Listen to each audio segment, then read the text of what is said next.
Hello. So నేను మీకు ఇవాళ ఒక రియల్ స్టోరీ షేర్ చేసుకుందాము అనుకుంటున్నాను అనమాట. సో అదేంటి అంటే, ఒక పెద్ద మనిషి కార్లో ట్రావెల్ చేస్తూ ఉంటాడు. సడన్గా ఒక అడవి ప్రాంతంలో తన కార్ ఆగిపోతుంది ఒక నాలా పక్కనే.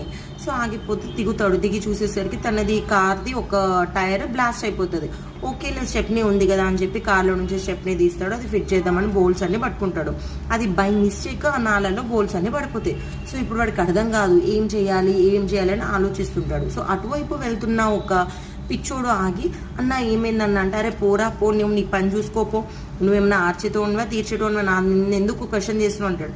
ఈ పిచ్చోడు, లే అన్న చెప్పు ఏమైంది అంటే, ఏం లేదు పో అన్న అంటాడు. మళ్ళీ అడిగేసరికి అదే విసుకుంటూ, నా కార్ బోల్స్ అన్ని అలా పడిపోయినాయి, ఇది స్టెప్ని ఫిట్ చేద్దామంటే, సో ఇప్పుడు ఏం చేయాలో నాకు అర్థం అవ్వట్లే అంటే, అరే అన్న ఇంత చిన్నదానికి ఎందుకు పరిశాన్ అవుతున్నావు, మిగతా 3 టైర్స్కి అయితే బోల్స్ ఉన్నాయి కదా, 4 ఉన్నాయి, అన్నిటి నుంచి ఒక్కొక్కటి